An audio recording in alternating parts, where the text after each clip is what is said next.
흰머리의 방문자. 일부 침묵의 집. 일 끊어진 연락. 이정우의 휴대전화 화면에는 발신 기록이 7개나 찍혀 있었다. 모두 같은 번호였다. 어머니 박선영의 번호. 첫 번째 통화 시도는 어젯밤 11시, 마지막은 오늘 아침 6시 45분. 그 사이 간격은 점점 짧아졌고 그의 불안감은 그 간격만큼이나 빠르게 커졌다. 전화벨은 울렸다. 한 번, 두 번, 세 번. 8번째 신호음이 끝나갈 무렵 자동으로 끊겼다. 음성사서함으로 연결되지도 않았다. 박선영은 기계를 다루는데 서툴러서 음성사서함 설정 같은 건 애초에 해두지 않았다. 그냥 다시 걸면 되지 뭐. 그녀는 늘 그렇게 말했다.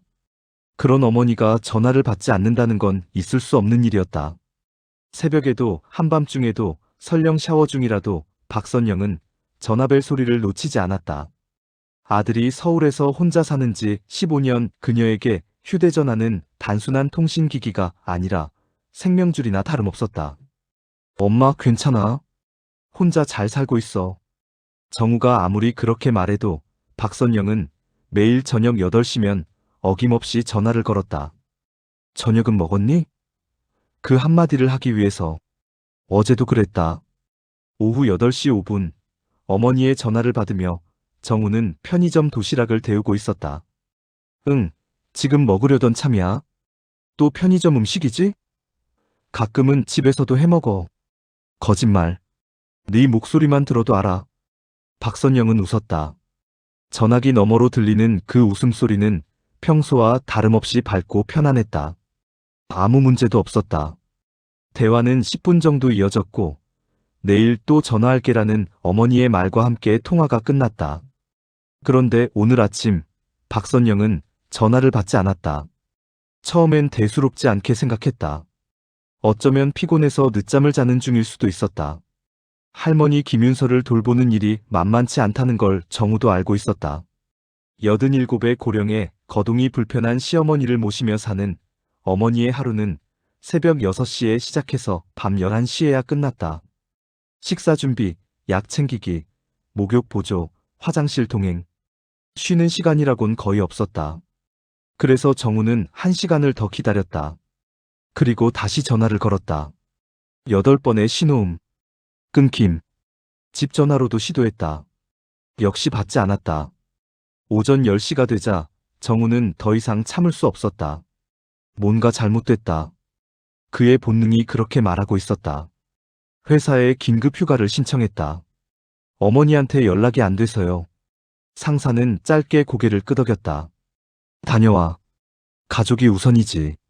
정우는 가방도 제대로 챙기지 않은 채 사무실을 나섰다. 김포공항행 지하철을 탔고 오후 1시 10분 해안시행 비행기에 몸을 실었다. 비행시간 50분. 그 짧은 시간이 마치 영겁처럼 느껴졌다. 창밖으로 구름이 흘러갔다. 흰 구름 덩어리들이 천천히 뒤로 밀려나는 모습을 바라보며 정우는 어머니의 얼굴을 떠올렸다. 50살이 넘었지만 여전히 정정한 체구, 항상 단정하게 빗어넘긴 머리, 약간 굽은 어깨. 그 어깨는 시어머니를 부축하느라 조금씩 더 굽어져 갔다. 괜찮아. 이 정도는 아무것도 아니야. 어머니는 늘 그렇게 말했지만 정우는 알고 있었다. 그녀가 얼마나 지쳐가고 있는지. 비행기가 착륙했다. 오후 2시. 정우는 공항을 빠져나와 택시를 잡았다. 해안동 723번지로 가주세요. 기사는 묻지 않고 엑셀을 밟았다. 해안시는 작은 항구 도시였다. 인구 30만의 조용한 곳. 정우가 태어나고 자란 곳이기도 했다.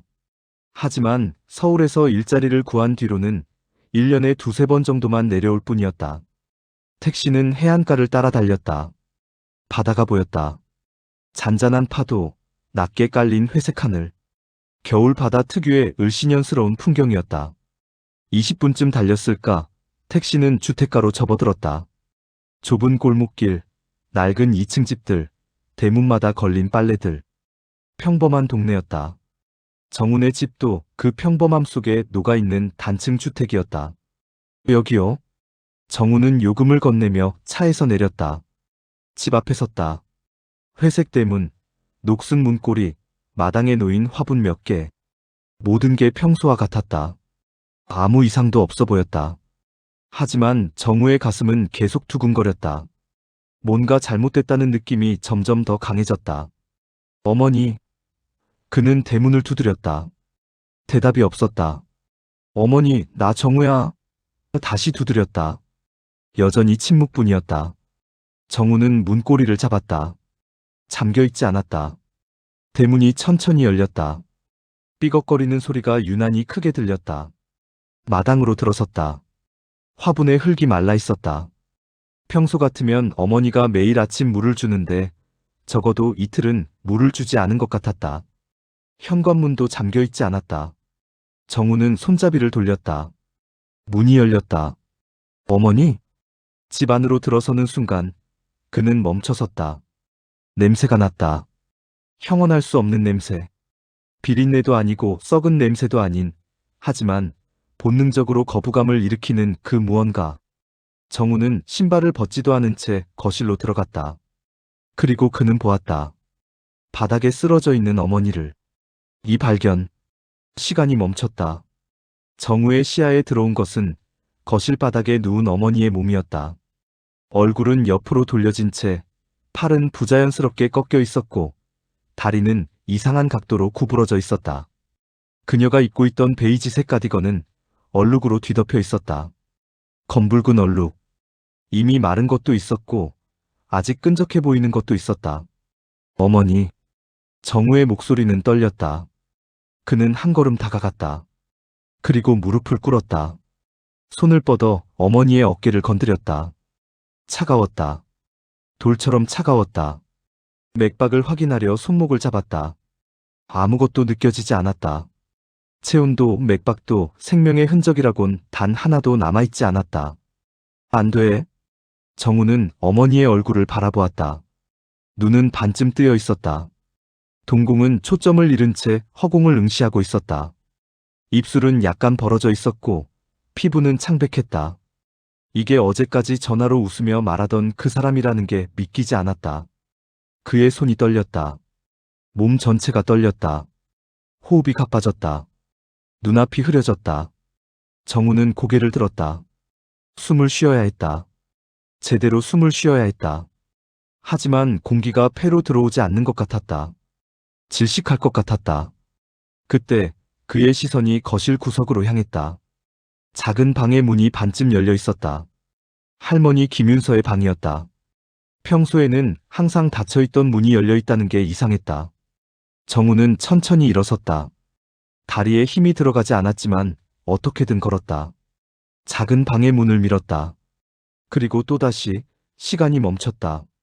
침대 옆 바닥에 할머니가 쓰러져 있었다. 흰 머리카락이 흐트러진 채 얼굴은 바닥을 향하고 있었다. 등에는 선명한 자국들이 있었다. 마른 핏자국들. 옷이 찢어진 부분도 있었다. 정우는 다가가지 못했다. 다가갈 수가 없었다. 그저 문 앞에 선 채 그 장면을 바라볼 뿐이었다. 할머니도 죽어 있었다. 두 사람 모두. 어머니와 할머니. 이 집에 살던 두 여자가 모두 죽어 있었다. 정우는 비틀거리며 뒤로 물러났다. 등이 벽에 부딪혔다. 그는 그 자리에 주저앉았다. 머릿속이 하얘졌다. 아무 생각도 나지 않았다. 단지 한 가지 사실만이 반복해서 머릿속을 맴돌았다. 어머니가 죽었다. 할머니도 죽었다. 얼마나 그렇게 앉아 있었을까? 시간 감각이 사라졌다. 1분이었는지 10분이었는지 알 수 없었다. 정우는 떨리는 손으로 주머니에서 휴대전화를 꺼냈다.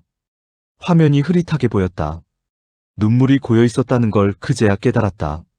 그는 눈을 깜빡이며 화면을 닦았다. 그리고 112를 눌렀다. 112 신고센터입니다. 무슨 일이신가요? 사람이 죽었어요. 네? 죽었다고요? 지금 어디신가요? 해안동 723번지. 우리 집이에요. 누가 죽었습니까? 어머니. 그리고 할머니도. 두 분 다요? 지금 확실히 사망하신 겁니까? 네. 차가워요. 움직이지도 않아요. 알겠습니다. 지금 바로 출동하겠습니다. 현장을 절대 훼손하지 마시고 그 자리에서 기다려주세요. 다른 곳은 만지지 마세요. 알겠습니까? 네. 전화가 끊겼다. 정우는 휴대전화를 바닥에 떨어뜨렸다. 그는 무릎을 끌어안고 앉았다. 몸이 떨렸다. 멈출 수가 없었다. 이게 현실인가? 이게 정말 현실인가? 어제까지만 해도 멀쩡했던 어머니가 방금 전화로 웃던 그 사람이 지금 거실 바닥에 차갑게 식은 채 누워있다는 게 믿기지 않았다. 사이렌 소리가 들렸다. 멀리서 점점 가까워지는 소리. 빨간 불빛이 창문을 통해 스쳐 지나갔다. 차 문 닫는 소리, 발소리, 목소리들. 경찰이 도착했다. 여기입니다. 정우는 소리쳤다. 목소리가 갈라졌다. 여기요. 대문이 열렸다. 발소리가 마당을 가로질렀다. 현관문이 활짝 열렸다. 제복을 입은 경찰관 2명이 들어왔다. 뒤이어 구급대원들도 들어왔다. 그들은 거실의 시신을 보자 즉시 동작을 멈췄다. 한 경찰관이 무전기를 들었다. 본부, 이쪽 해안동 723번지. 신고 내용 확인됨. 사망자 2명. 강력 사건으로 추정됨. 형사팀 출동 요청. 정우는 벽에 기댄 채 그들을 바라보았다. 그의 눈에는 눈물이 그치지 않았다. 한 경찰관이 그에게 다가왔다. 신고하신 분이신가요? 네. 제가. 피해자와 무슨 관계십니까? 어머니. 어머니예요. 저쪽 방에 있는 분은 할머니고요. 경찰관은 고개를 끄덕였다. 일단 밖으로 나가시죠. 여기는 현장 보존해야 합니다. 정우는 비틀거리며 일어섰다. 경찰관이 그의 팔을 잡아 부축했다. 그는 현관을 나섰다. 마당으로, 대문 밖으로. 차가운 바람이 얼굴을 때렸다. 하늘은 여전히 회색이었다. 동네 사람들이 모여들기 시작했다. 수군거리는 소리가 들렸다. 무슨 일이래? 사람이 죽었대. 누가? 박씨 집 사람들이래. 정우는 그 소리들을 듣지 못했다. 아니, 듣고 싶지 않았다. 그는 대문 옆 담벼락에 등을 기대고 섰다. 그리고 천천히 주저앉았다. 무릎을 끌어안았다. 고개를 숙였다. 또 사이렌 소리가 들렸다. 이번엔 검은색 세단 2대였다. 차가 멈춰 섰고 정장을 입은 남자들이 내렸다. 형사들이었다. 그중 한 명이 정우에게 다가왔다. 40대 중반쯤 돼 보이는 남자였다. 짧게 자른 머리, 날카로운 눈빛, 굳은 표정. 신고자분이신가요? 정우는 고개를 들었다. 네. 저는 경동경찰서 강력계 한도윤 형사입니다. 힘드시겠지만 몇 가지 여쭤봐야 할 게 있습니다. 정우는 대답하지 못했다. 단지 고개만 끄덕였다. 언제 발견하셨습니까? 한 30분쯤 전에요. 어디서 오셨습니까? 서울에서. 어머니한테 연락이 안 돼서. 마지막으로 연락하신 게 언제죠? 어제. 저녁 8시쯤. 한도윤은 수첩을 꺼내 메모했다. 그때 통화 내용은 어땠습니까? 평소와 다른 점은 없었나요? 아니요. 평소랑 똑같았어요. 저녁 먹었냐고, 건강 조심하라고. 그냥 그런 얘기들. 혹시 위협받고 있다거나 누군가 찾아온다거나 하는 말씀은 없으셨습니까? 없었어요. 정말 아무것도. 한도윤은 고개를 끄덕이며 집 안쪽을 바라보았다. 실례지만 일단 안에 들어가서 현장 확인을 해야겠습니다. 여기서 잠시 기다려 주시겠습니까? 네. 형사는 집 안으로 들어갔다. 정우는 다시 무릎을 끌어안았다. 시간이 흘렀다. 5분, 10분, 20분. 형사들과 감식팀이 집을 드나들었다. 카메라 플래시가 창문을 통해 번쩍였다. 무언가를 봉투에 담는 소리가 들렸다. 해가 기울기 시작했다. 하늘이 더 어두워졌다. 가로등이 하나둘 켜졌다. 정우는 여전히 그 자리에 앉아 있었다. 움직일 수가 없었다. 일어날 힘도 어디론가 갈 의지도 없었다. 한도윤 형사가 다시 나왔다. 그는 정우 옆에 쪼그려 앉았다. 힘드시죠? 정우는 대답하지 않았다. 유가족분이 현장 확인을 하셔야 하는데 지금은 힘드실 것 같습니다. 내일 경찰서로 와주시겠습니까? 정확한 진술을 받아야 합니다. 무슨 일이 있었던 건가요? 한도윤은 잠시 침묵했다. 그리고 조심스럽게 입을 열었다. 아직 정확히 알 수는 없습니다. 하지만 타살인 건 확실합니다. 누가? 왜? 그걸 저희가 찾아야 합니다. 정우는 고개를 들어 형사를 바라보았다. 눈물로 범벅이 된 얼굴이었다. 범인을 찾아주세요. 제발. 한도윤은 고개를 끄덕였다. 찾겠습니다. 반드시. 삼부검 결과. 이틀이 지났다. 정우는 해안시의 한 모텔에 묵고 있었다. 집으로 돌아갈 수 없었다. 그 집에는 어머니와 할머니의 흔적만 가득했고 그 흔적들은 이제 핏자국과 뒤섞여 있었다. 경찰은 현장 조사가 끝날 때까지 출입을 통제했다. 정우는 그게 오히려 다행이라고 생각했다. 다시 그 집에 들어가야 한다는 것만으로도 숨이 막혔다. 휴대전화가 울렸다. 한도윤 형사였다. 이정우 씨, 경찰서로 나오실 수 있습니까? 부검 결과가 나왔습니다. 네, 갈게요. 30분 뒤, 정우는 경동경찰서 강력계 사무실에 앉아 있었다. 책상 너머로 한도윤 형사가 서류 뭉치를 펼쳤다. 그의 표정은 무거웠다. 먼저 조의를 표합니다. 정우는 고개를 숙였다. 부검 결과를 말씀드리겠습니다. 유가족분께 알리기엔 가혹한 내용이지만 사건 해결을 위해 공유가 필요합니다. 형사는 서류를 넘겼다.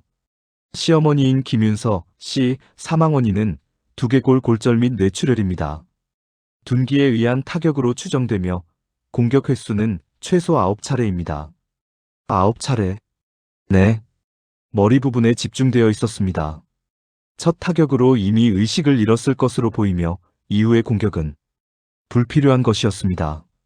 정우는 주먹을 쥐었다. 손톱이 손바닥에 파고들었다.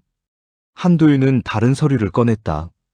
며느리인 박선영 씨의 경우는 더 심각합니다. 더 심각하다니. 공격 횟수가 25차례입니다. 정우는 고개를 들었다. 25? 네. 머리, 얼굴, 상체 전반에 걸쳐 있었습니다. 사망 원인 역시 두개골 골절과 뇌출혈이지만 이미 사망했을 가능성이 높은 시점에서도 공격이 계속되었습니다. 그게 무슨 의미입니까?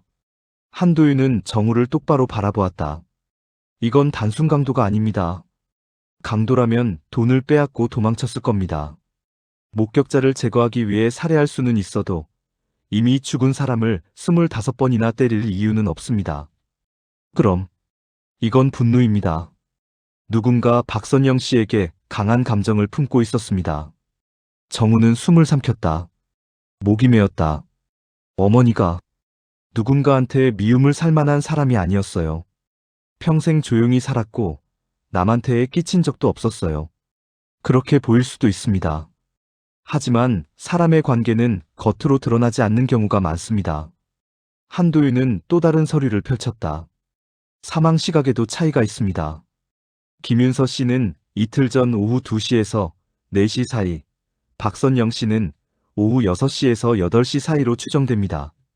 시간 차이가 4시간이나? 네. 범인은 먼저 김윤서 씨를 공격했고 그 후 박선영 씨가 돌아올 때까지 기다렸거나 아니면 다시 집으로 돌아왔습니다. 정우는 머리를 감쌌다. 이해가 안 돼요. 할머니를 먼저 죽이고 어머니를 기다렸다고요? 왜 그랬을까요? 그게 핵심입니다. 이 사건은 계획적입니다. 범인은 두 분 모두를 죽이려고 집에 들어갔습니다. 증거가 있습니까? 한도윤은 사진 몇 장을 꺼냈다. 현장에서 발견된 것들입니다. 첫 번째 사진. 거실 바닥에 흩어진 서랍들. 장롱 문이 열려 있고 옷가지들이 널브러져 있었다. 침입 흔적입니다. 하지만 이건 연출입니다. 연출이요? 네. 강도가 물건을 찾는다면 체계적으로 뒤집니다. 하지만 이 현장은 일부러 어지럽힌 것처럼 보입니다. 실제로 귀중품은 그대로 있었습니다. 서랍 안에 현금, 금반지, 목걸이. 범인은 가져가지 않았습니다. 두 번째 사진. 주방 가스레인지 옆에 놓인 라이터.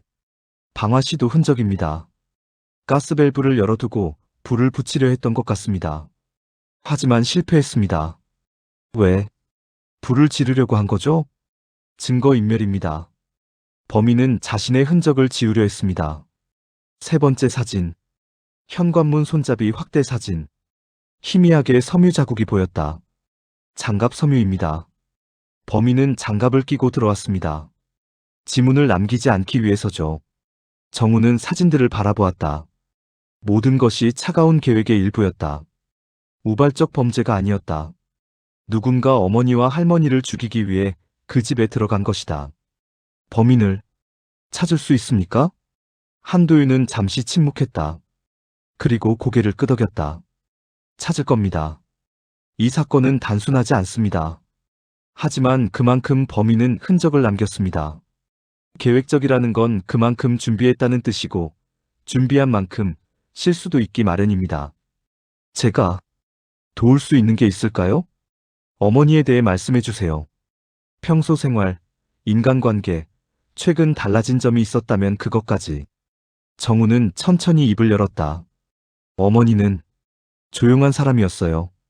친구가 많지 않았고 외출도 거의 안 했어요. 할머니를 돌보는 게 전부였죠. 친구가 전혀 없었습니까? 아니요.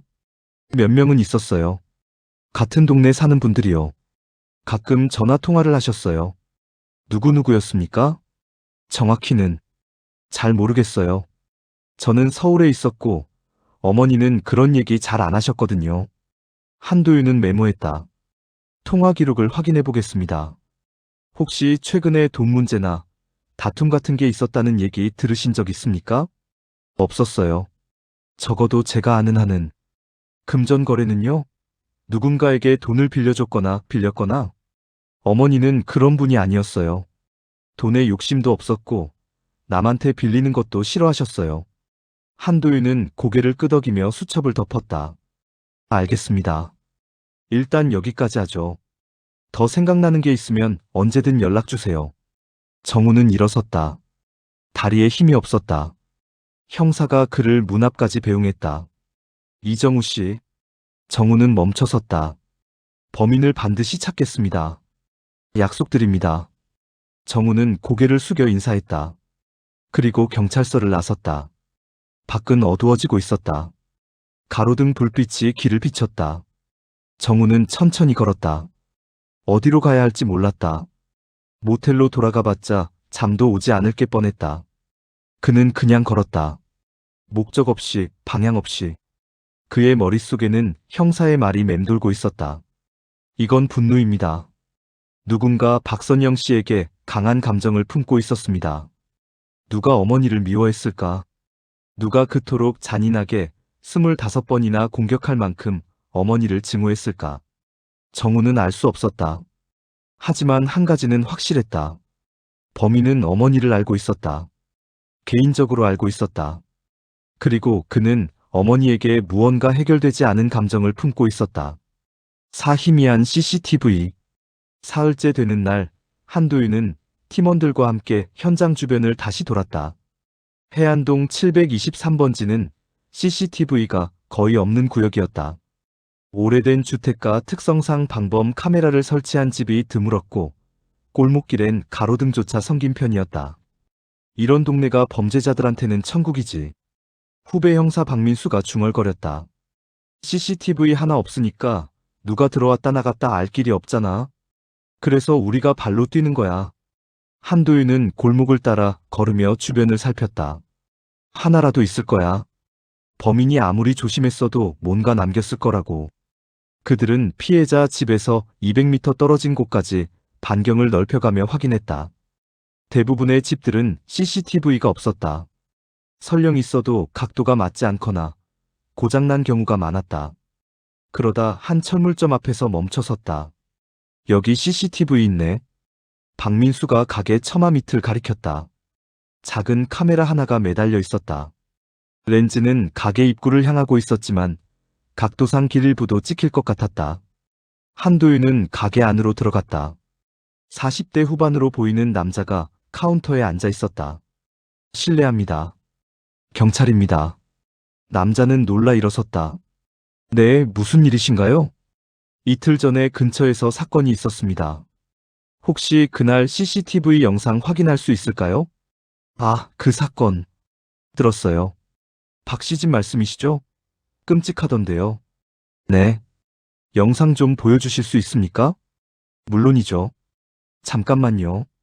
가게 주인은 카운터 뒤로 가서 낡은 컴퓨터를 켰다. 모니터에 CCTV 관리 프로그램이 떴다. 그는 마우스를 클릭하며 날짜를 설정했다. 이틀 전이면 이거네요. 화면에 영상이 재생되기 시작했다. 가게 입구와 그 앞길이 보였다. 화질은 좋지 않았다. 흑백 영상에 가까웠고 픽셀이 깨져 보이는 부분도 있었다. 오후 시간대 좀 보여주세요. 1시부터요. 주인이 시간을 조정했다. 화면이 빨리 감기되다가 오후 1시에서 멈췄다. 한도윤은 모니터를 주시했다. 몇몇 행인들이 지나갔다. 차들이 지나갔다. 평범한 오후 풍경이었다. 좀 더 빨리 돌려주세요. 영상이 2배속으로 재생되었다. 1시 30분, 2시, 2시 30분. 여전히 특이한 점은 없었다. 그러다 오후 3시 12분. 잠깐 멈춰보세요. 주인이 일시정지를 눌렀다. 화면 왼쪽에 차 한 대가 보였다. 은색 승용차. 모델은 확실하지 않지만 중형 세단처럼 보였다. 이거 확대할 수 있습니까? 해보죠. 화면이 확대되었다. 화질이 더 떨어졌지만 차의 외형은 어느 정도 식별 가능했다. 번호판은 흐릿했다. 숫자가 보이긴 했지만 정확히 읽을 수 없었다. 운전석 쪽 좀 더 확대해 보세요. 화면이 다시 확대되었다. 운전석에 사람이 앉아 있는 게 보였다. 얼굴은 식별할 수 없었다. 하지만 한 가지는 확실했다. 머리가 희네. 박민수가 화면을 들여다보며 말했다. 진짜네요. 유독 흰색으로 보여요. 한도윤은 고개를 끄덕였다. 흰머리. 나이 든 사람일 가능성이 높아. 60 이상? 아마도. 계속 재생해보세요. 영상이 다시 재생되었다. 은색 차는 천천히 지나갔다. 카메라 화각을 벗어났다. 다시 한번 봅시다. 느리게요. 영상이 느린 속도로 재생되었다. 한도윤은 세부 사항들을 놓치지 않으려 집중했다. 차종, 색상, 승차 인원, 진행 방향. 차가 피해자 집 방향으로 가고 있어요. 박민수가 말했다.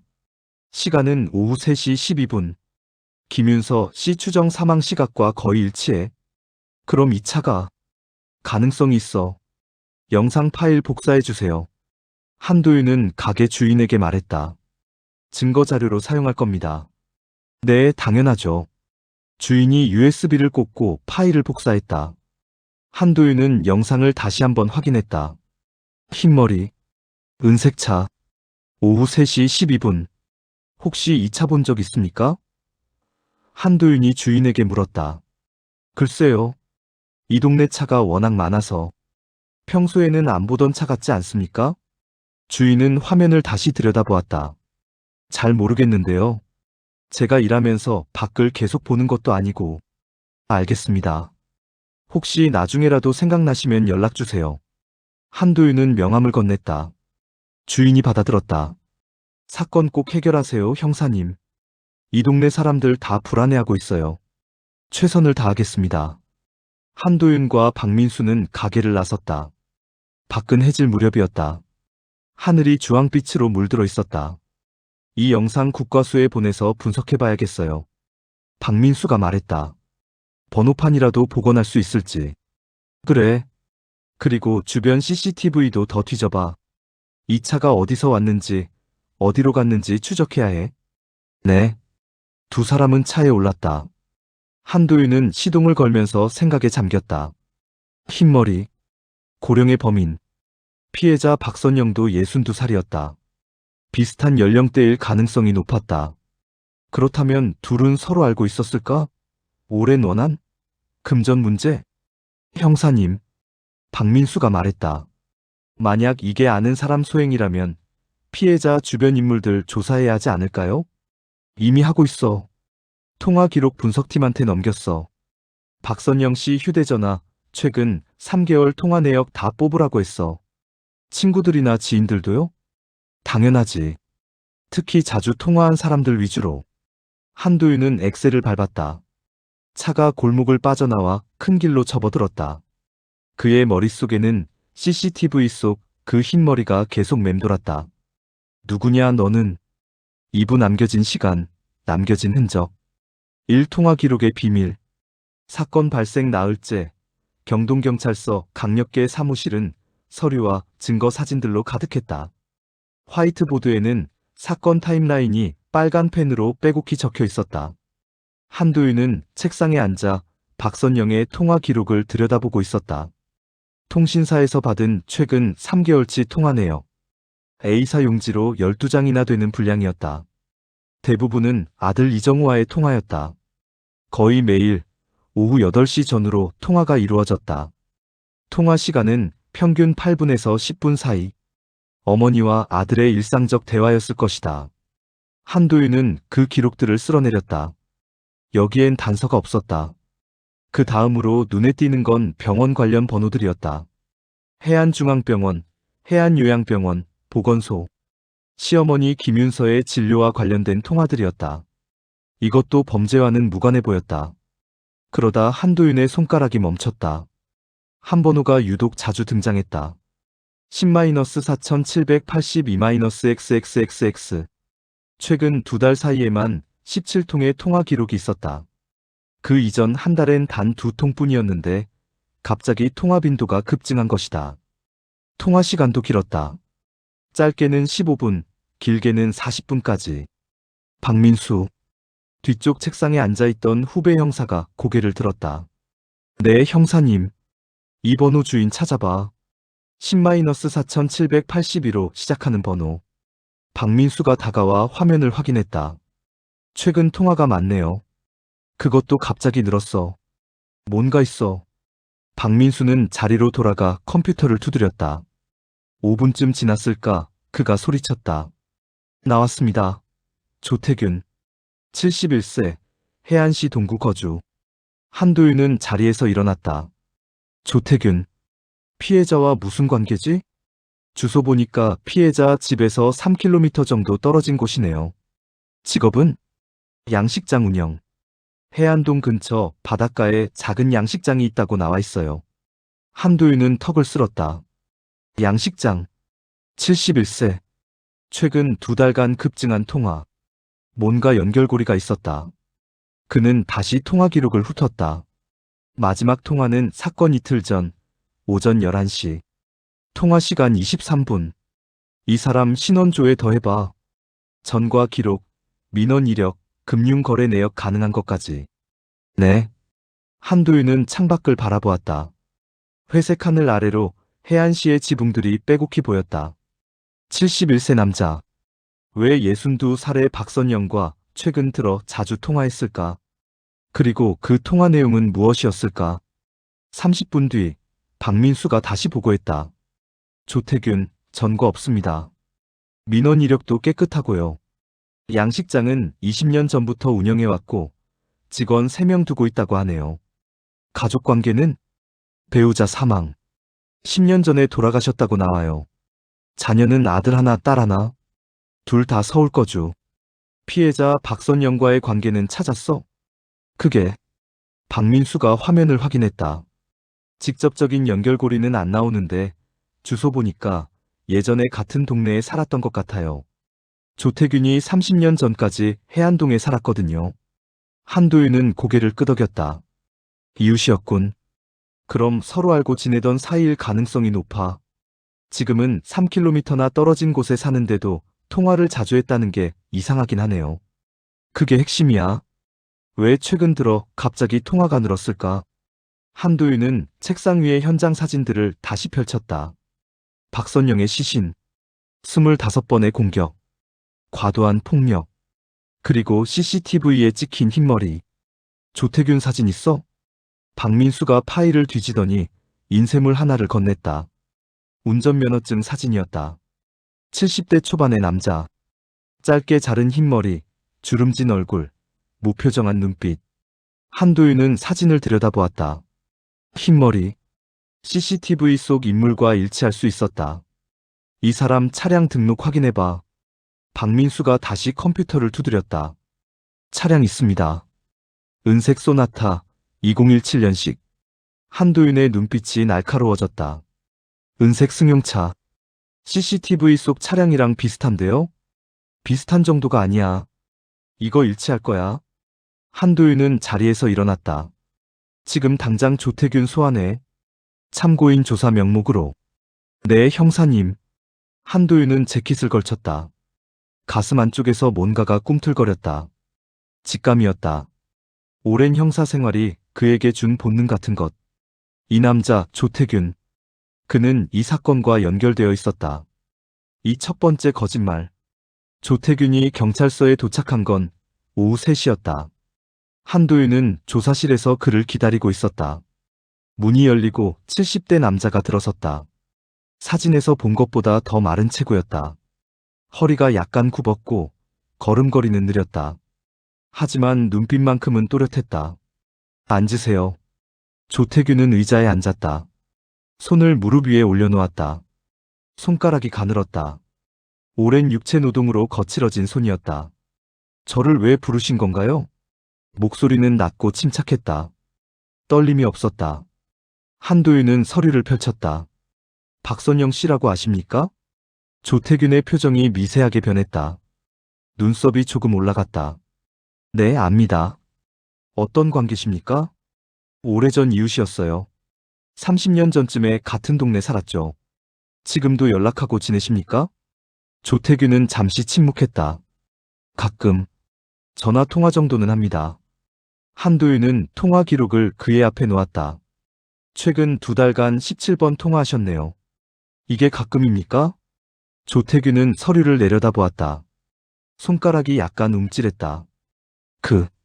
그렇게 많았나요? 마지막 통화는 이틀 전 오전 11시 23분간 통화하셨습니다. 무슨 얘기 하셨습니까? 그냥 안부 묻고 23분 동안 안부만 물으셨습니까? 조태균은 고개를 들어 한도윤을 바라보았다. 무슨 일 때문에 저를 부른 겁니까? 한도윤은 차갑게 대답했다. 박선영 씨가 사망했습니다. 조태균의 얼굴이 굳었다. 입이 벌어졌다 닫혔다. 뭐라고요? 이틀 전 자택에서 살해당했습니다. 시어머니와 함께요. 살해? 조태균은 의자에 푹 가라앉았다. 손이 떨리기 시작했다. 그럴 리가. 누가? 그걸 우리가 조사하고 있습니다. 그래서 여쭙는 겁니다. 사건 당일, 즉 이틀 전에 어디 계셨습니까? 조태균은 손으로 얼굴을 문질렀다. 집에 있었습니다. 하루 종일요? 아니, 오전엔 양식장에 갔었고 오후엔 집에 있었어요. 몇 시에 집에 가셨습니까? 12시쯤? 확실합니까? 네, 확실합니다. 한도윤은 메모를 했다. 그날 박선영 씨를 만나셨습니까? 아니요. 전화통화는요? 아침에 한 번 했던 것 같은데. 통화 기록엔 없는데요. 조태균은 당황한 표를 지었다. 그럼 안 했나 보네요. 기억이 잘. 한도윤은 조태균을 응시했다. 남자의 눈동자가 흔들리고 있었다. 손은 계속 떨렸고 이마에 땀이 맺히기 시작했다. 해안동 근처에 가신 적 있습니까? 그날. 아니요, 없습니다. 확실합니까? 네, 확실합니다. 한도윤은 CCTV 영상 캡처 사진을 꺼냈다. 은색 승용차가 찍힌 사진이었다. 이 차량 아십니까? 조태균은 사진을 보았다. 그의 얼굴이 더 창백해졌다. 잘 모르겠는데요. 본인 차량 아닙니까? 은색 소나타 2017년식. 차는 맞는데 제가 거기 간 건 아닙니다. 이 영상은 사건 당일 오후 3시 12분에 촬영되었습니다. 피해자 집에서 200m 떨어진 곳입니다. 조태균은 입술을 깨물었다. 대답하지 않았다. 거기 가신 거 맞죠? 아닙니다. 그럼 누가 당신 차를 운전한 겁니까? 모르겠습니다. 제가 기억이 잘 안 나서. 한도윤은 책상을 손바닥으로 쳤다. 둔탁한 소리가 울렸다. 조태균이 움찔했다.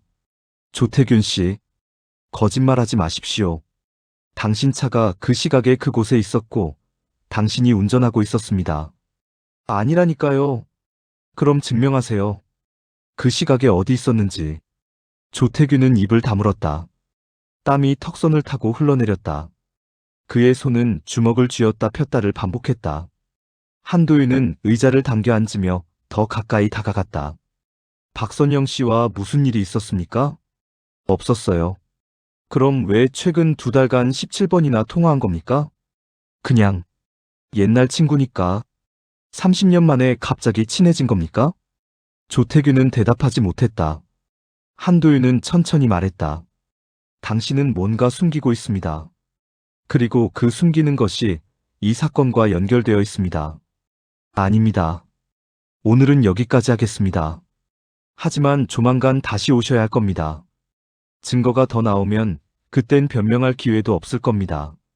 조태균은 고개를 숙였다. 그의 어깨가 떨렸다. 한도윤은 문을 열었다. 가셔도 됩니다. 하지만 해안시를 벗어나지 마십시오. 조태균은 비틀거리며 일어섰다. 문을 나섰다. 복도를 걸어가는 그의 뒷모습은 초라했다. 한도윤은 문을 닫고 책상에 기대 섰다. 박민수가 옆방에서 들어왔다. 거짓말하는 거 확실하죠? 확실해. 저 남자 그날 거기 갔어. 그럼 용의자로 봐야겠네요. 아직은 아니야. 증거가 부족해. CCTV 영상만으론 그가 집 안에 들어갔다는 걸 증명할 수 없어. 그럼 어떻게 합니까? 한도윤은 창밖을 바라보았다. 조태균의 차가 주차장을 빠져나가는 게 보였다. 압박해야지. 그가 스스로 무너질 때까지. 3균열. 이틀이 지났다. 한도윤은 조태균의 알리바이를 철저히 검증했다. 그는 사건 당일 오전 11시에 양식장을 나섰다고 진술했다. 직원들도 그 시간을 확인해줬다. 그리고 집에 12시쯤 도착했다고 했다. 한도윤은 직접 그 경로를 운전해봤다. 양식장에서 조태균의 집까지는 15분이 걸렸다. 하지만 만약 피해자 집으로 갔다면 양식장에서 피해자 집까지는 8분, 거기서 다시 자기 집까지는 12분, 총 20분. 법규를 지켜도 충분히 가능한 시간이었다. 알리바이가 완전하지 않아. 한도윤은 팀원들에게 말했다. 시간상으로 충분히 피해자 집에 들렀다 갈 수 있어. 하지만 그걸 증명할 방법이 없잖아요. 박민수가 말했다. 그래서 더 파야 해. 조태균의 차량, 신발, 옷, 모든 걸 압수수색해야 해. 영장 나올까요? CCTV 영상과 통화 기록만으로도 충분해. 법원에 신청해봐. 사흘 뒤 압수수색 영장이 발부되었다. 한도윤은 팀원 5명과 함께 조태균의 집과 양식장으로 향했다. 조태균의 집은 단층 주택이었다. 마당엔 낡은 트럭 한 대가 세워져 있었다. 한도윤이 초인종을 눌렀다. 문이 열렸다. 조태균이 나타났다. 그는 한도윤을 보자마자 얼굴이 굳었다. 압수수색 영장입니다. 협조해 주시기 바랍니다. 조태균은 영장을 받아들었다. 손이 떨렸다. 뭘 찾으려고. 들어가겠습니다. 감식팀이 집 안으로 들어갔다. 한도윤도 따라 들어갔다. 거실은 단정했다. 낡은 소파, 오래된 텔레비전, 식탁 하나. 혼자 사는 노인의 집답게 간소했다. 신발장 확인합니다. 감식팀원이 현관 옆 신발장을 열었다. 운동화 3켤레, 슬리퍼 2켤레, 구두 1켤레. 한도윤은 운동화들을 하나씩 들여다보았다. 그중 검은색 운동화 1켤레의 밑창에 흙이 묻어 있었다. 한도윤은 그것을 비닐봉투에 담았다. 이거 언제 신으셨습니까? 조태균은 대답하지 않았다. 그저 멀거니 서 있을 뿐이었다. 감식팀은 집 구석구석을 뒤졌다. 옷장, 서랍, 창고. 1시간이 지났을 때 한 팀원이 소리쳤다. 형사님, 이거 보세요. 한도윤이 다가갔다. 팀원은 창고 구석에서 검은 점퍼 하나를 꺼내 들고 있었다. 소매 부분에 갈색 얼룩이 묻어 있었다. 혈흔일 가능성 있습니다. 한도윤은 점퍼를 받아들었다. 냄새를 맡았다. 희미하게 비린내가 났다. 이거 언제 입으셨습니까? 조태규는 창백한 얼굴로 바라만 보았다. 그건 작업할 때 입는 옷입니다. 작업하다 피가 묻었습니까? 생선. 손질할 때 확인해 보겠습니다. 점퍼도 증거봉투에 담았다. 한도윤은 밖으로 나왔다. 마당에 세워진 은색 소나타 앞에 섰다. 차량도 압수합니다. 감식팀이 차문을 열었다. 내부를 샅샅이 뒤지기 시작했다. 좌석 및 트렁크, 대시보드. 한 팀원이 운전석 바닥 매트를 들어 올렸다. 그리고 외쳤다. 여기 뭔가 있어요. 한도윤이 다가갔다. 매트 밑 틈새에 머리카락 몇 가닥이 끼어 있었다. 흰 머리카락도 있었고 검은 머리카락도 있었다. 채취해. 팀원이 조심스럽게 머리카락을 핀셋으로 집어 봉투에 담았다. 한도윤은 조태균을 바라보았다. 이 머리카락들 누구 겁니까? 조태균은 대답하지 못했다. 입술이 파르르 떨렸다. DNA 검사하면 다 나옵니다. 피해자들 머리카락이 나오면 당신은 설명해야 할 겁니다. 조태균은 그 자리에 주저앉았다. 무릎이 꺾였다. 마당 바닥에 손을 짚었다. 숨이 가빠졌다. 한도윤은 그를 내려다보았다. 이제 말할 때가 됐습니다. 그날 거기 갔죠? 조태균은 고개를 숙인 채 떨었다. 대답하십시오. 갔습니다. 한도윤의 눈빛이 번뜩였다. 집 안에 들어갔습니까? 조태균은 고개를 끄덕였다. 왜 처음엔 거짓말했습니까? 무서웠습니다. 뭐가 무서웠습니까? 의심받을까봐. 한도윤은 조태균 앞에 쪼그려 앉았다. 집에 들어가서 뭘 했습니까? 조태균은 얼굴을 손으로 가렸다. 아무것도 안 했습니다. 그럼 왜 갔습니까? 박선영 씨를 만나러. 만나서 뭘 하려고? 얘기를 하려고. 무슨 얘기를? 조태균은 울먹였다. 제발, 더 이상은. 한도윤은 일어섰다. 경찰서로 갑시다. 거기서 정식으로 조사받으셔야겠습니다. 조태균은 고개를 저었다. 안 갑니다. 저는 아무것도 안 했어요. 그럼 여기서 체포하겠습니다. 조태균 씨 살인 혐의로 긴급 체포합니다. 2명의 경찰관이 다가와 조태균의 팔을 잡았다. 그는 저항하지 않았다. 힘이 빠진 채 끌려갔다. 한도윤은 그 모습을 지켜보았다. 진실이 조금씩 드러나고 있었다. 사검색 기록. 조태균은 유치장에 수감되었다. 한도윤은 그에게서 압수한 증거물들을 국립과학수사연구원에 보냈다. 신발 밑창의 흙, 점퍼의 혈흔, 차량 내부의 머리카락. 결과가 나오려면 며칠이 걸릴 것이었다. 그 사이 한도윤은 조태균을 다시 조사실로 불렀다. 하루 동안 유치장에 있었던 남자는 더욱 초라해 보였다. 눈가엔 다크서클이 짙게 깔려 있었고 얼굴은 핏기가 없었다. 앉으세요. 조태균은 의자에 앉았다. 고개를 숙인 채였다. 한도윤은 노트북을 열었다. 휴대전화 포렌식 결과가 나왔습니다. 조태균이 고개를 들었다. 눈빛이 흔들렸다. 당신 휴대전화 검색 기록입니다. 최근 한 달간 검색어 목록이에요. 화면을 돌려 보여줬다. 거기엔 여러 검색어들이 나열되어 있었다. 해안동 살인사건, 박선영 살해, 경찰 수사 방법, DNA 검사 기간, CCTV 추적. 조태균의 얼굴이 창백해졌다. 한도윤은 차갑게 말했다. 이 검색들은 모두 사건 발생 다음 날부터 시작됐습니다. 당신은 사건을 알고 있었습니다. 뉴스로 접했을 수도 있죠. 하지만 이렇게 구체적으로, 이렇게 자주 검색할 이유가 뭡니까? 조태균은 대답하지 못했다. 당신은 범인입니다. 자기가 저지른 일이 어떻게 수사되는지 궁금했던 거죠. 경찰이 어디까지 알아냈는지, 자신이 잡힐지 말지 확인하고 싶었던 겁니다. 아닙니다. 그럼 뭡니까? 왜 이런 검색을 했습니까? 조태균은 입술을 깨물었다. 손은 테이블 위에서 떨렸다. 한도윤은 의자를 뒤로 젖히며 팔짱을 꼈다. 조태균 씨, 이제 끝났습니다. 증거는 충분합니다. CCTV, 통화 기록, 차량 내 머리카락, 그리고 이 검색 기록. 당신이 그날 피해자 집에 갔다는 건 부인할 수 없습니다. 갔어도 죽이진 않았어요. 그럼 뭘 했습니까? 조태규는 고개를 들었다. 눈에 눈물이 고였다. 정말로 그냥 얘기하러 갔을 뿐입니다. 무슨 얘기를? 개인적인 일입니다. 이 상황에서 개인적인 게 어딨습니까? 두 사람이 죽었습니다. 한도윤의 목소리가 높아졌다. 조태규는 움찔했다. 말하세요. 박선영 씨와 당신 사이에 무슨 일이 있었습니까? 조태규는 눈물을 닦았다. 한참을 침묵하다가 입을 열었다. 빌려준 돈이 있었습니다. 한도윤은 귀를 기울였다. 10년 전쯤 박선영 씨가 돈이 급하게 필요하다고 해서 2천만 원을 빌려줬습니다. 2천만 원. 네.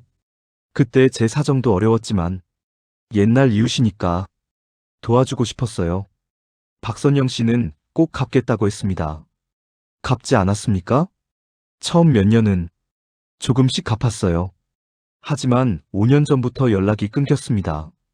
전화해도 안 받고 찾아가도 안 만나주고. 한도윤은 메모를 했다. 그래서 최근에 다시 연락한 겁니까? 네. 제 양식장 사정이 안 좋아졌어요. 직원 월급도 밀리고 대출 이자도 갚아야 하고 그 돈이 절실했습니다. 박선영 씨는 뭐라고 했습니까? 처음엔 기다려달라고 했어요. 조금만 더 시간을 달라고. 하지만 한 달이 지나고 두 달이 지나도 소식이 없었습니다. 그래서 그날 찾아간 겁니까? 조태규는 고개를 끄덕였다. 더 이상 못 기다리겠다고 말하러 갔습니다. 집에 들어갔습니까? 네. 박선영 씨는 집에 있었습니까? 조태규는 잠시 멈칫했다. 없었습니다. 한도윤의 눈빛이 날카로워졌다. 없었다고요? 네. 문이 열려 있어서 들어갔는데 아무도 없었어요. 시어머니 김윤서 씨는요? 방에 계셨습니다. 살아 있었습니까? 조태균의 얼굴이 더욱 창백해졌다. 아니었습니다. 한도윤은 앞으로 몸을 숙였다. 이미 죽어 있었다는 겁니까? 네. 당신이 들어갔을 때 김윤서 씨는 이미 사망한 상태였다. 네. 바닥에 피를 흘리고 쓰러져 있었어요. 한도윤은 숨을 깊이 들이마셨다. 이건 예상 밖의 진술이었다. 그럼 당신은 범인이 아니라는 겁니까? 네. 저는 아무것도 안 했어요. 그냥 그 모습을 보고 놀라서 도망쳤을 뿐입니다. 왜 신고하지 않았습니까? 무서웠어요. 거기 있었다는 게 알려지면 제가 의심받을 거라고 생각했어요. 한도윤은 등받이에 몸을 기댔다. 조태균의 진술이 사실이라면 범인은 따로 있다는 뜻이었다. 하지만 믿을 수 있을까? 증명할 수 있습니까?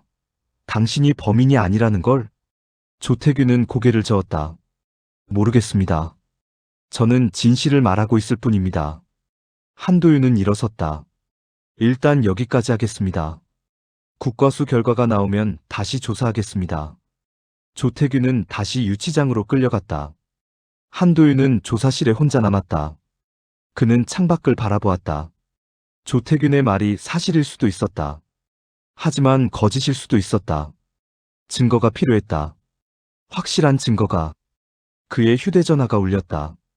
국과수였다. 한도윤 형사님, 분석 결과 나왔습니다. 말씀하세요. 차량 내부에서 채취한 머리카락, 피해자 박선영 씨의 DNA와 일치합니다. 한도윤의 눈빛이 차갑게 식었다. 신발 밑창의 흙도 피해자, 집마당 흙과 성분이 동일합니다. 그리고 점퍼에 묻은 혈은? 혈흔은요? 김윤서 씨의 혈액입니다. 한도윤은 주먹을 쥐었다.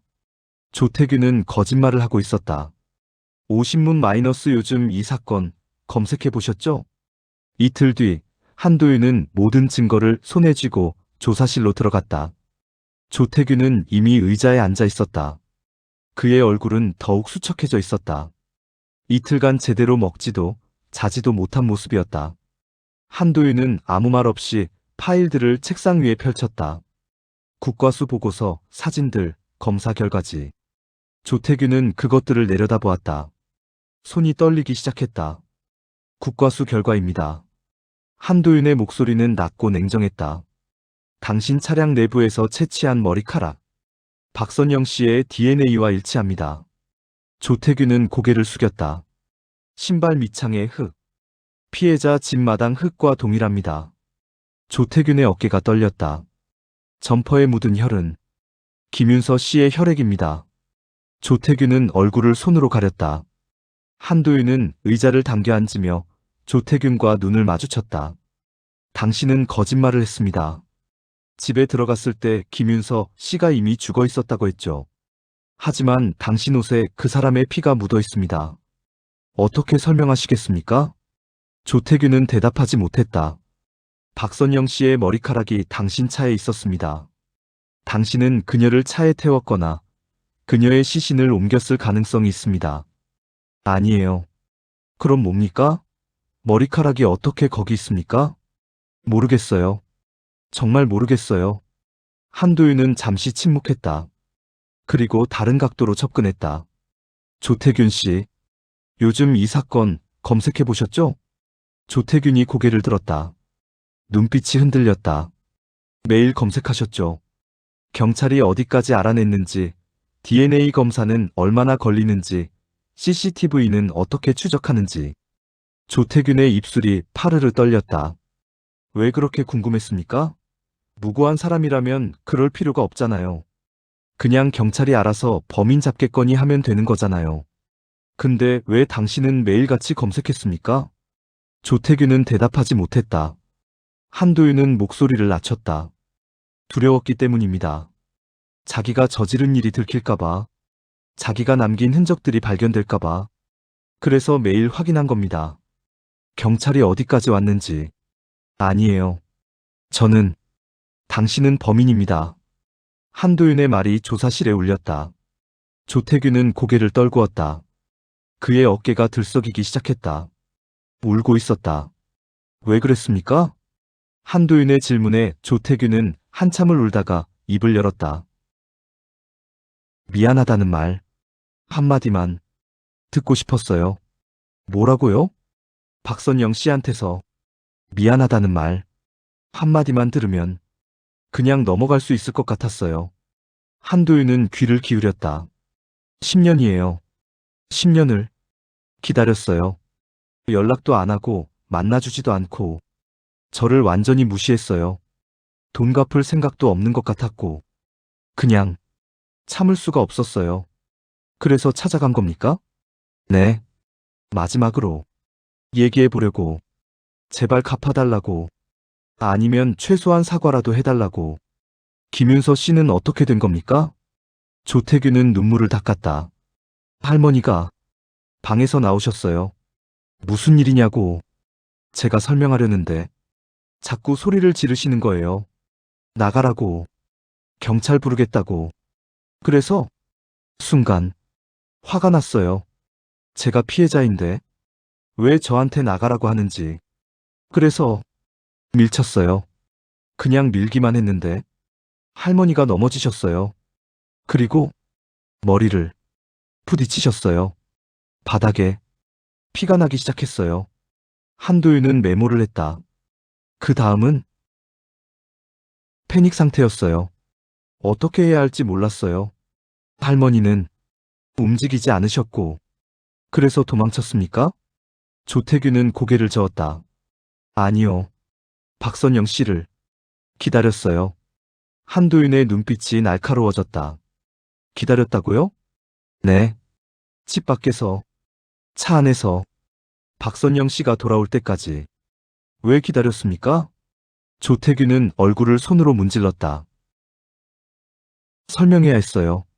할머니 일을 제 잘못이 아니라고. 그리고 박선영 씨가 돌아왔습니까? 네. 저녁 때쯤 돌아왔어요. 그때 뭘 했습니까? 조태규는 입을 다물었다. 한참을 침묵하다가 떨리는 목소리로 말했다.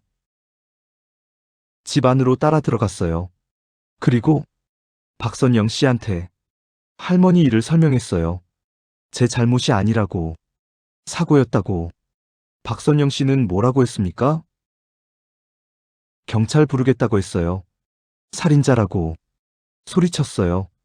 한도윤은 숨을 깊이 들이마셨다. 그래서 죽였습니까? 조태규는 고개를 숙였다. 눈물이 바닥에 떨어졌다. 대답하세요. 기억이 잘 안 나요. 기억 안 난다고요? 순간적으로 화가 났어요. 10년 동안 무시당하고 이용당하고 그런데 저를 살인자라고 하는 게 참을 수가 없었어요. 그래서 공격한 겁니까? 조태규는 고개를 끄덕였다. 몇 번 공격했습니까? 모르겠어요. 계속 손이 멈추지 않았어요. 한도윤은 파일에서 부검 사진을 꺼냈다. 박선영의 시신 사진이었다. 25군데의 상처.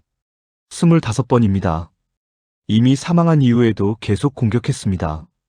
조태규는 사진을 보지 못하고 고개를 돌렸다. 왜 그렇게 많이 공격했습니까? 모르겠어요. 정말 기억이 잘. 한도윤은 사진을 치웠다. 방화 시도는 왜 했습니까? 증거를 없애려고. 장갑은 미리 준비한 겁니까?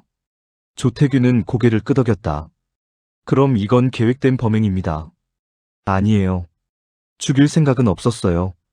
그냥 얘기만 하려고. 장갑을 끼고 간 사람이 얘기만 하려고 갔다고요? 조태규는 대답하지 못했다. 한도윤은 의자에서 일어났다. 조태균 씨, 당신은 두 사람을 살해했습니다. 김윤서 씨와 박선영 씨, 모두 당신의 손에 죽었습니다. 네? 자백하는 겁니까? 조태규는 고개를 끄덕였다. 네, 제가 죽였습니다. 한도윤은 깊은 한숨을 내쉬었다. 드디어 자백을 받아냈다. 하지만 기쁘지 않았다. 이 사건은 처음부터 비극이었다. 돈 때문에 무시당했다는 감정 때문에 두 사람의 생명이 사라졌다. 조서 작성하겠습니다. 지금 한 말 그대로 진술해 주십시오. 조태규는 고개를 숙인 채 고개를 끄덕였다. 한도윤은 문을 열고 나갔다. 복도에서 박민수가 기다리고 있었다. 자백 받으셨어요? 응. 끝났어. 수고하셨습니다. 한도윤은 고개를 저었다. 수고할 것도 없어. 이건 그냥 슬픈 사건일 뿐이야. 두 사람은 복도를 걸었다. 창밖으로 해안시의 야경이 보였다. 불빛들이 반짝였다. 평화로운 밤이었다. 하지만 한 집에서는 두 사람이 사라졌고 한 남자는 남은 인생을 감옥에서 보내게 될 것이었다. 한도윤은 사무실로 돌아가 보고서를 작성하기 시작했다. 길고 긴 밤이었다. 3부 흰머리의 고백. 1. 진실의 무게. 조태규는 구속되었다. 검찰은 그를 살인죄로 기소했고 언론은 이 사건을 대서특필했다. 2천만 원 빚 때문에 모녀 살해 70대 노인의 잔혹한 범행 기사 제목들은 자극적이었고 사람들은 분노했다. 돈 때문에 두 사람을 죽였다는 사실에. 하지만 한도윤은 뭔가 석연치 않았다. 사건은 해결됐다. 범인은 자백했고 증거도 충분했다. 하지만 그의 머릿속엔 하나의 의문이 계속 맴돌았다. 왜 25번이었을까? 김윤서는 9번 공격당했다. 조태균의 진술대로라면 그것은 우발적 사고에 가까웠다. 밀쳤고 넘어졌고 머리를 부딪혔고 그래도 움직이길래 몇 번 더 쳤다. 9번. 그 정도면 충분히 죽일 수 있었다. 하지만 박선영은 달랐다. 25번. 이미 죽었을 가능성이 높은 시점에서도 공격은 계속되었다. 그건 단순한 분노가 아니었다. 뭔가 더 깊은, 더 뒤틀린 감정이 그 안에 있었다. 한도윤은 조태균의 조서를 다시 펼쳤다. 그가 한 말들을 천천히 읽어내려갔다. 10년 동안 무시당했다. 이용당했다. 미안하다는 말 한마디만 듣고 싶었다. 그 말들 속에는 단순히 돈을 갚지 않아서 생긴 분노만 있는 게 아니었다. 뭔가 더 개인적인, 더 사적인 감정이 숨어 있었다. 한도윤은 박민수를 불렀다. 조태균이랑 박선영, 30년 전에 같은 동네 살았다고 했지? 네, 해안동이요. 당시 관계 좀 더 파봐. 단순히 이웃이었는지 아니면 더 가까운 사이였는지. 알겠습니다. 박민수는 컴퓨터 앞에 앉아 주민등록 기록을 뒤지기 시작했다. 30년 전 자료들은 전산화되지 않은 것들이 많아서 시간이 걸렸다. 하지만 1시간쯤 지나자 그가 소리쳤다. 형사님, 이거 보세요. 한도윤이 다가갔다. 30년 전 주민등록상 주소입니다. 조태규는 해안동 512번지, 박선영은 515번지. 거의 붙어있는 집이네요. 옆집이었구나. 그런데 더 재밌는 게 있어요.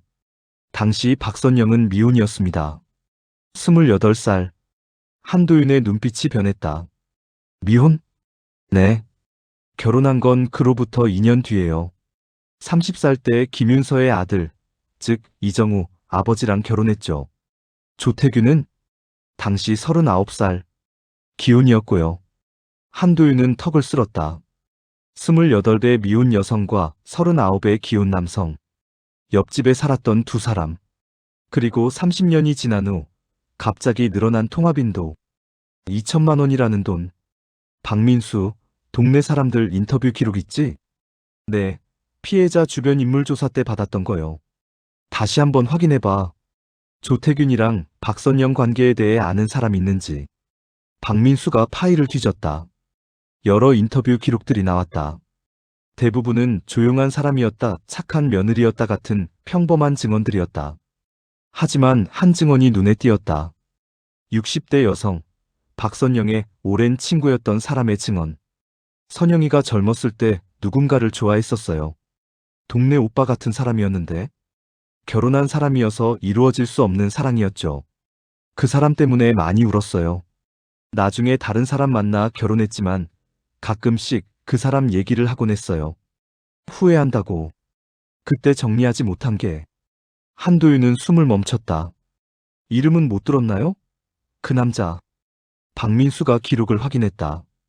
증언자가 이름은 기억 못한다고 했네요. 워낙 오래전 일이라. 한도윤은 조태균의 사진을 다시 들여다보았다. 71세의 늙은 남자. 하지만 30년 전에는 39. 동네 오빠 같은 존재였을 수도 있다. 박민수, 조태균 다시 불러. 네. 아직 밝혀지지 않은 게 있어. 진짜 동기가 뭔지.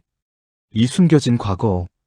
이틀 뒤 한도윤은 다시 조사실에 앉아 있었다. 조태균이 들어왔다. 구속생활 일주일. 그는 더욱 초췌해져 있었다. 머리는 헝클어져 있었고 수염은 자라나 있었다. 눈빛만 여전히 또렷했다. 또 무슨 일입니까? 조태균의 목소리엔 체념이 묻어 있었다. 한도윤은 파일을 펼쳤다. 30년 전 주민등록 기록이었다. 당신과 박선영 씨 30년 전 옆집에 살았더군요. 조태균의 표정이 굳었다. 단순히 이웃이었습니까? 조태균은 대답하지 않았다. 박선영 씨 친구 증언입니다. 젊었을 때 동네 오빠 같은 기혼 남성을 좋아했다. 이루어질 수 없는 사랑이었다. 이 사람이 당신 아닙니까? 조태균은 고개를 돌렸다. 창밖을 바라보았다. 대답하세요. 한참의 침묵 끝에 조태균이 입을 열었다. 그랬습니다. 한도윤은 몸을 앞으로 숙였다. 어떤 관계였습니까? 사랑했습니다. 당신이 박선영 씨를? 네. 그리고 선영이도. 저를. 한도윤은 메모를 했다. 기혼자였는데도요? 그게 문제였죠. 저는 결혼한 몸이었고, 아내가 있었고, 아이들도 있었어요. 하지만 선영이를 보면 마음을 멈출 수가 없었습니다. 박선영 씨는 어땠습니까? 저를 좋아했어요. 28, 아직 결혼하지 않은 나이였죠. 저희는 만났습니다. 몰래, 아무도 모르게. 한도윤은 숨을 깊이 들이마셨다. 30년 전의 불륜 관계. 그게 이 사건의 진짜 뿌리였다. 얼마나 오래 만났습니까? 1년쯤. 그러다 들킬 뻔했어요. 동네 사람들이 눈치채기 시작했고, 아내도 의심하기 시작했죠. 그래서 제가 끝냈습니다. 선영이한테 이제 그만 만나자고 했어요. 집안을 지켜야 한다고, 아이들 때문에 이혼할 수 없다고. 조태균의 목소리가 떨렸다. 선영이는 울었습니다. 많이 울었어요. 저를 원망했죠. 왜 처음부터 다가왔냐고, 왜 희망을 줬냐고. 하지만 저는 그냥 떠날 수밖에 없었습니다. 그 후로는 연락하지 않았습니다. 일부러 피했어요. 그리고 2년 뒤 선영이가 결혼했다는 소식을 들었습니다. 다른 남자와. 김윤서 씨 아들과. 한도윤은 고개를 끄덕였다. 2천만 원은 언제 빌려준 겁니까? 조태균은 한숨을 쉬었다.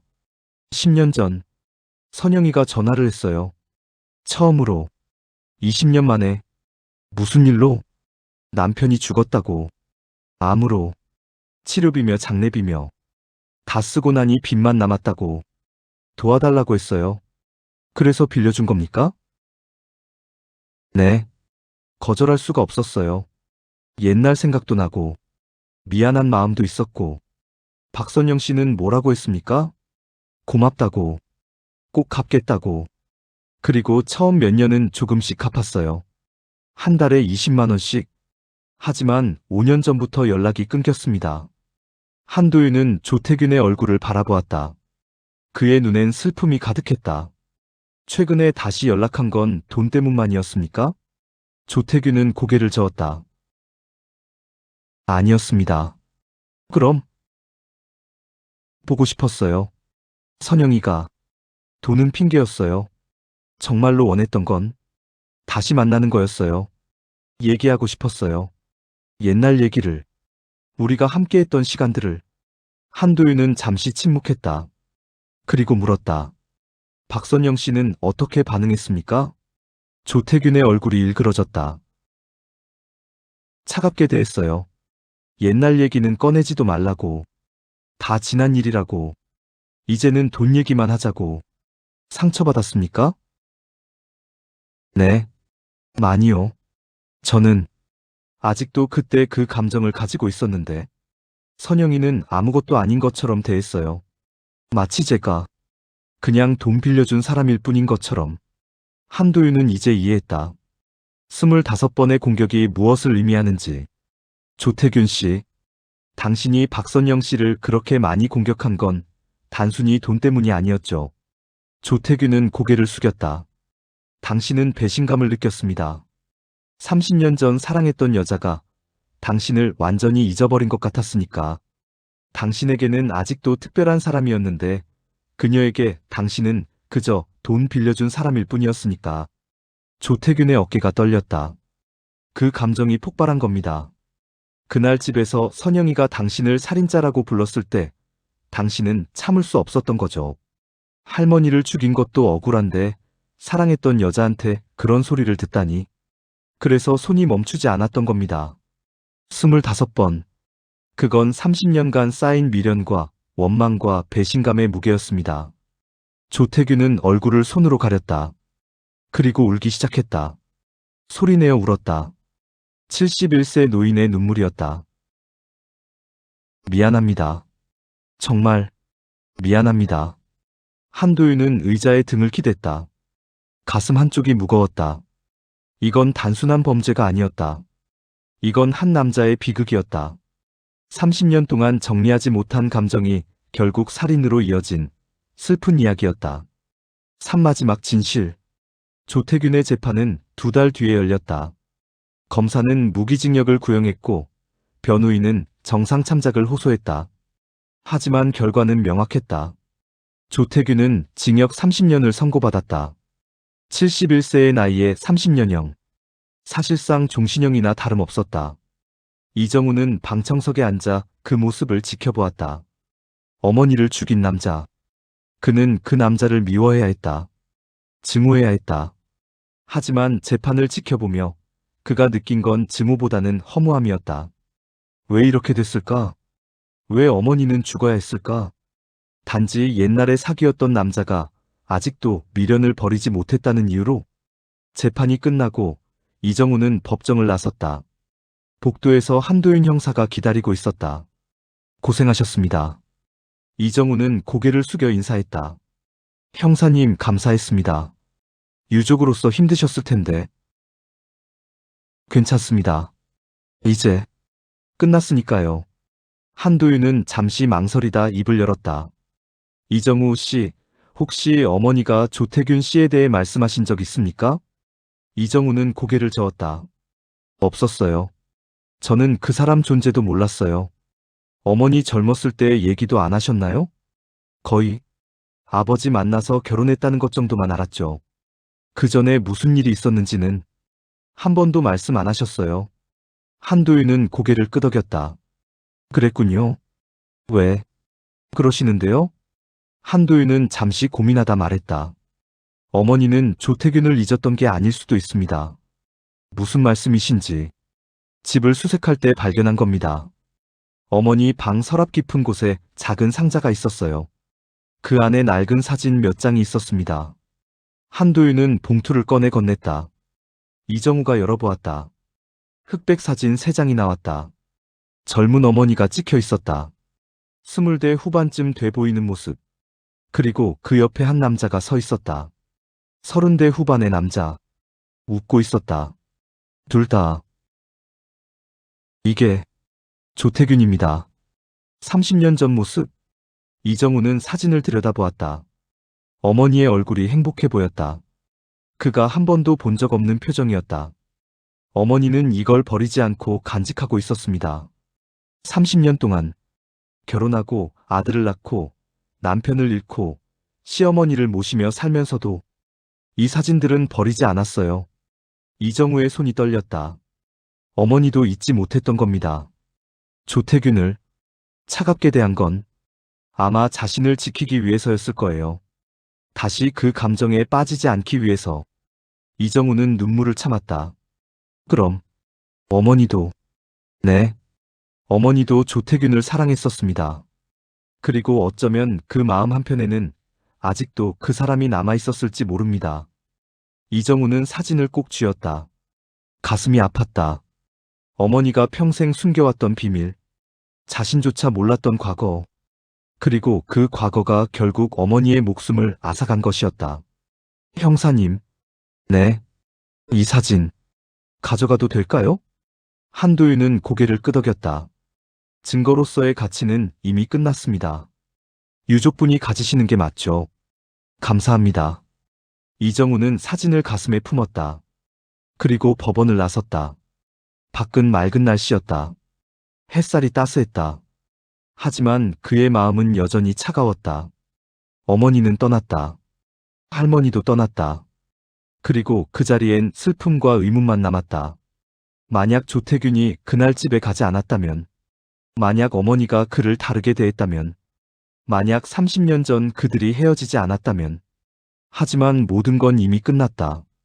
되돌릴 수 없었다. 4에필로그 마이너스 빈집. 석 달이 지났다. 이정우는 해안동 723번지 앞에 서 있었다. 어머니와 할머니가 살았던 집. 이제는 아무도 살지 않는 빈집이었다. 경찰의 현장 봉쇄는 풀렸지만 정우는 그동안 이 집에 올 수 없었다. 용기가 나지 않았다. 하지만 오늘은 와야 했다. 집을 정리해야 했다. 팔든 세를 주든 어떻게든 해야 했다. 이대로 방치할 수는 없었다. 대문을 열었다. 삐걱거리는 소리가 여전했다. 마당의 화분들은 시들어 있었다. 아무도 물을 주지 않아서. 현관문을 열었다. 집 안은 어두웠다. 창문들이 모두 닫혀 있었고 먼지가 쌓여 있었다. 정우는 천천히 안으로 들어갔다. 거실. 어머니가 쓰러져 있던 곳. 바닥은 깨끗이 닦여 있었다. 경찰이 증거를 수집한 후 청소업체가 다녀갔다. 하지만 정우의 눈에는 여전히 그날의 광경이 보였다. 차가워진 어머니의 몸. 굳은 표정. 반쯤 뜬 눈. 그는 눈을 감았다. 숨을 깊이 들이마셨다. 그리고 다시 눈을 떴다. 작은 방으로 갔다. 할머니의 방. 침대는 그대로 있었다. 할머니가 쓰던 지팡이도 구석에 세워져 있었다. 정우는 침대에 앉았다.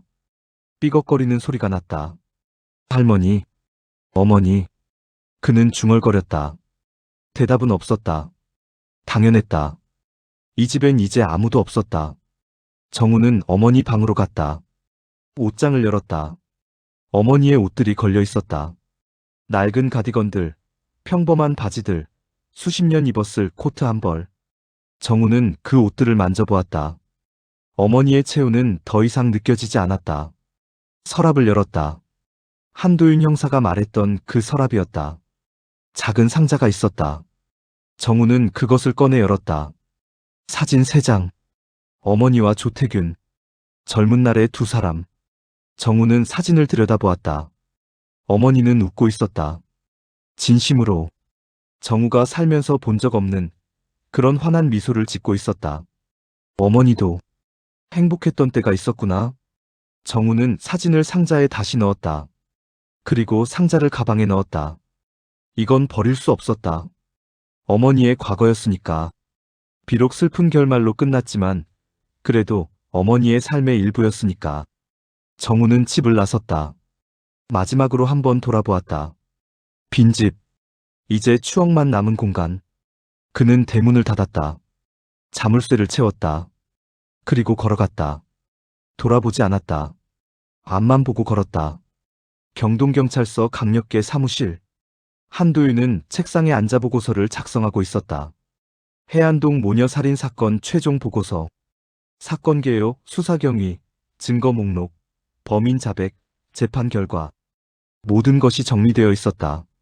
그는 마지막 줄을 썼다. 본 사건은 금전 문제와 과거 연인 관계에서 비롯된 감정적 갈등이 복합적으로 작용하여 발생한 계획적 살인 사건으로 판단됨. 범인 조태균은 피해자 박선영에 대한 미련과 배신감을 품고 있었으며 이는 과도한 폭력 25회 공격으로 이어졌음. 김윤서 피해자는 목격자 제거 목적으로 살해된 것으로 보임. 한도윤은 잠시 멈췄다. 그리고 덧붙였다. 본 사건은 표면적으로는 강도살인으로 위장되었으나 실제로는 개인적 원한에 의한 범행이었음을 수사 과정에서 밝혀냄. 사건의 본질은 돈이 아니라 감정이었으며 이는 범행 후 범인의 행동 패턴 검색 기록, 심리 상태 등을 통해서도 확인됨. 그는 보고서를 닫았다. 그리고 창밖을 바라보았다. 해안시의 하늘은 청명했다. 바다가 멀리 보였다. 파도가 일렁이고 있었다. 박민수가 다가왔다. 형사님, 보고서 다 쓰셨어요? 응. 이번 사건 복잡했죠? 한도윤은 고개를 끄덕였다. 그래. 처음엔 단순 강도살인인 줄 알았는데 결국 사랑 때문이었네요. 사랑이라고 하기엔 너무 왜곡된 감정이었어. 미련이랄까 집착이랄까. 박민수는 한숨을 쉬었다. 30년 동안 잊지 못하고 살았다니. 조태균도 불쌍하긴 하네요. 한도윤은 고개를 저었다. 불쌍하다고 해서 용서받을 수 있는 건 아니야. 그는 두 사람을 죽였어. 자기 감정을 주체하지 못해서. 그렇긴 하죠. 한도윤은 자리에서 일어났다. 재킷을 입었다. 퇴근해? 응. 오늘은 일찍 가야겠어. 어디 가세요? 한도윤은 미소 지었다. 집. 가족한테 가야지. 그는 사무실을 나섰다. 복도를 걸으며 생각했다. 이 사건을 통해 배운 것이 있다면 그건 감정을 제때 정리하지 못하면 결국 비극으로 이어진다는 것이었다. 조태균은 30년 동안 박선영을 잊지 못했고 그 미련은 결국 살인이 됐다. 사람은 잊을 줄 알아야 한다. 놓아줄 줄 알아야 한다. 그래야 앞으로 나아갈 수 있다. 한도윤은 차에 올랐다. 시동을 걸었다. 그리고 집으로 향했다. 가족이 기다리는 곳으로. 해가 졌다. 해안시에 밤이 찾아왔다. 가로등이 켜지고 집집마다 불이 들어왔다.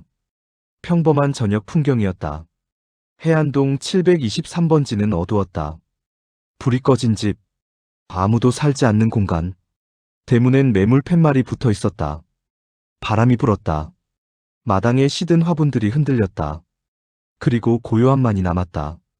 이 집엔 더 이상 웃음소리도 말소리도 생명의 기척도 없었다. 단지 기억만 남았다. 한때 여기 살았던 두 여자의 기억. 그리고 그들을 죽인 한 남자의 기억. 모든 것은 침묵 속으로 사라졌다.